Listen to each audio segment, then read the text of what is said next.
صعبه كما المقابله تاع اليوم. اما اليوم تجري مول الريكور، بالطبع لي ريكور ملاح، ولكن يجي نهار وين يتحطموا كاع لي ريكور، ولكن ما لازمش يديروها في راسهم. نقول راني نلعب باش نباطي سيرتان ريكور تاع مصر ولا تاع كوت ديفوار. المهم والاهم هو ان لما تمشي باش تلعب مقابله على الاقل ما تخسرش خارج الديار او داخل الديار، تقول نمشي باش نفوز هذه المقابله، ومن بعد ولا كملنا في السلسله هذه ما تكون الا فايده للمنتخب تاعنا. مباراه تونس كيفاش تشوفها انت؟ هل الدربي المغاربي هذا تونس الفريق اللي في الترتيب تاع الفيفا، ولو انه مازال ما تخليش في بالي الترتيب تاع الفيفا راهم احسن منا، والمنتخب هذا شفته امس انا امام الكونغو الديمقراطيه ما قنعنيش كثير. يعني منتخب تونس مقارنه بما شاهدناه اليوم منتخب مالي احسن منه بكثير. لا انا قلتش المقابله تاع البارح اللي كانت النتيجه تاعها واحد مقابل صفر بصعوبه كما المقابله تاع اليوم. حتى المنتخب الكونغو الديمقراطي يعني لعب مباراه في المستوى، مباراه وقف الند للمنتخب التونسي، ولو انا نظن باللي المنتخب التونسي ما لعبش المنتخب تاعو يعني او كومبلي، الفريق الرسمي الاساسي اللاعبين الاساسيين. لا لعب المساكني، لعب علي معلول، شفت المقابله يعني فرجاني الساسي لعبوا لاعبين. لا ولكن كاين بعض اللاعبين كما معلول اللي كان يلعب دخل في الشوط الثاني في المقابله الاخيره. كاين بزاف اللاعبين اللي ما لعبوش. واليوم نقول لك باللي المقابله تاع تونس ضد المنتخب الجزائري ما راحش تكون صعبه كما المقابله تاع اليوم امام المالي اصعب. بالطبع المالي اصعب. لماذا رضوان؟ المالي اليوم فرض علينا القوه البدنيه تاعو والبنيه المورفولوجيه تاعو، هذه ما قدرناش نقاوموا معاهم. اما المنتخب التونسي ديربي حقيقه مغربي، ولكن نفس اللاعبين، نفس المجتمع، نفس الفريق. واضح.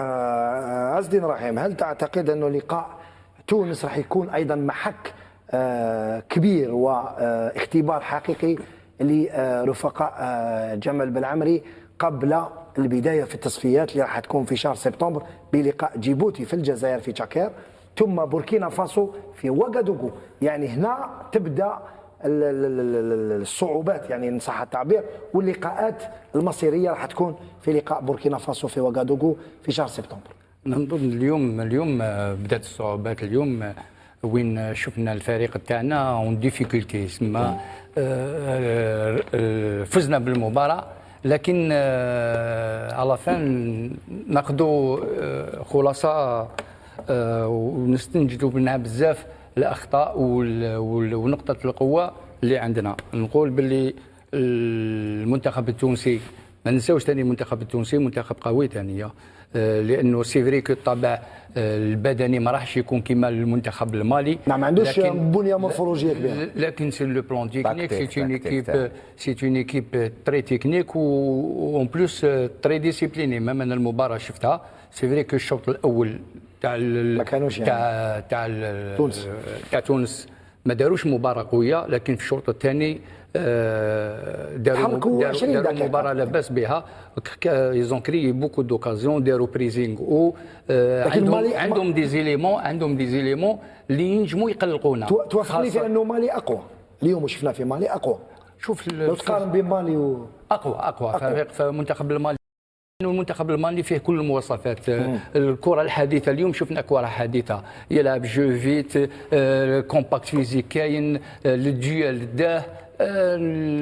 نجم نقول اليوم مستوى حقيقي تاع المستوى العالي. واضح. حسين عاشور، لقاء تونس يوم الجمعه في الصحراء كيف تتوقعه؟ هل المنتخب الوطني يجب ان يواصل على هذا الريتم ام انه اللعب خارج الديار؟ سوف لا نلعب في تشاكير، سنلعب في رادس، يعني يستقبلون الاشقاء التونسيين. هل تعتقد انه اللقاء راح يكون ايضا كبير؟ والله لقاء اخر رضوان. انا نقول لك وشنو راح يكون عفوا لقاء مغاير. انا ما نخافش على المنتخب الوطني تاعنا خارج الديار. تخاف داخل الديار؟ المشاكل اللي نقدروا نعانوها في التصفيات ولا هنا عندنا، لان انت لازم تخلق اللاعب، لازم تخلي فراغات، ولكن احنا نحسنوا اللعب جيدا لما نكونوا منظمين ونستناو الفريق نكونوا بلوك مويان ولا با نعرفوا نلعبوا هذا الرول، هذا نعرفوا نديروه.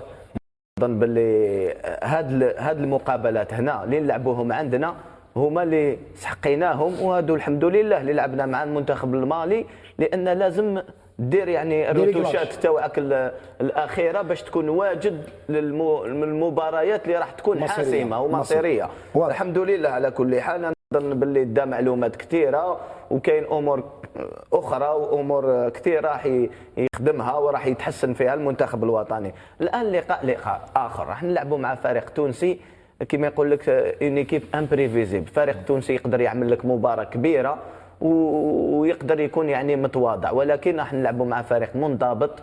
الناحيه الهجوميه فريق اللي يعرف يسجل اهداف، عنده لاعبين اللي عندهم خبره يقدر يسجل عليك. راح تكون مباراه يعني راح تكون مباراه في مستوى عالي ان شاء الله. ولكن نقول باللي ما راحش نكونوا بهذه الصفه، راح نكونوا اكثر تنظيم، راح نكونوا يعني اكثر يعني نكونوا حاضرين اكثر يعني. خاصه شفنا اليوم اللي غابت يعني في الشوط الاول الصراعات الثنائيه، كنا غايبين تقريبا كل الصراعات فقدناهم، الشيء اللي خلنا نخسروا يعني معركه وسط الميدان. لي سكون بالون لي دوزيام بالون تقريبا خسرناهم كاع، حتى الشوط الثاني تحسنا نوعا ما في هذا الشيء. انا نقول باللي مع المنتخب التونسي راح نكونوا اكثر تنظيم ان شاء الله، وراح يكون لقاء اخر بمعطيات اخرى مع يعني ستيل تاع اللاعب اخر، وعلى بالي احنا عملوا مباراه احسن من تاع اليوم. نعم، لقاء تونس كيف تعلق عليه؟ نختموا بك علي بن شيخ. هل تعتقد انه راح نغيروا التشكيله ونلعبوا بتشكيله مغايره، ام ستكون ليكيب تيب هي اللي حتلعب ضد تونس يوم الجمعه؟ لانه في البدايه كانوا يقولوا موريتانيا وبعدها مالي احسن من موريتانيا ثم تونس احسن، ولكن قلت لك بالنظر تاع مباراه امس وما شاهدناه اليوم في لقاء الجزائر مالي هي الاحسن لحد الان حسب نظرنا. كي تكلم تقول ربما يلعب ليكيب تيب، نقول لك ليكيب تيب هاي حاضره، لان عطال ما يلعبش بليسي وبالنصر ما كانش بليسي والناس هم بليسي دونك ليكيب تيب هي اللي راح تدخل. تقول لي شكون لي جوار اللي يتغيروا ولا ممكن. انا نظن كيما الميليو تيران تاع اليوم ما نظنش يكونوا في ثلاثه ضد تونس، فهمني؟ دونك شوف المقابله تاع تونس سي ان ماتش فيسيو. توانسا يسون مالان يسون فيسيو، ماشي كيما المالي فيهم النيه شويه، لان كانوا يلعبوا بلا فريشر فيزيك تكنيك انجاجمون، يلعبوا الاخرين سيدي محاسبيه كما يقولوا، فهمني؟ ولهذا ما راحش يخوفونا على كل حال. جو بونس كو نديروا احسن مقابله على تاع اليوم، لان اليوم اللي مالي غمونا. جيسبر نشوفوا ليكيب زيد تحسن اونكور ميو اي بوركوا با اونكور اون فيكتوار. هذا ما نتمنى ونختموا بهذا ان شاء الله، لما لا انتصار اخر في هذه المباريات الوديه قبل بدايه امتحانات، ويوم الامتحان يكرم المرء او يهان ان شاء الله. سيكون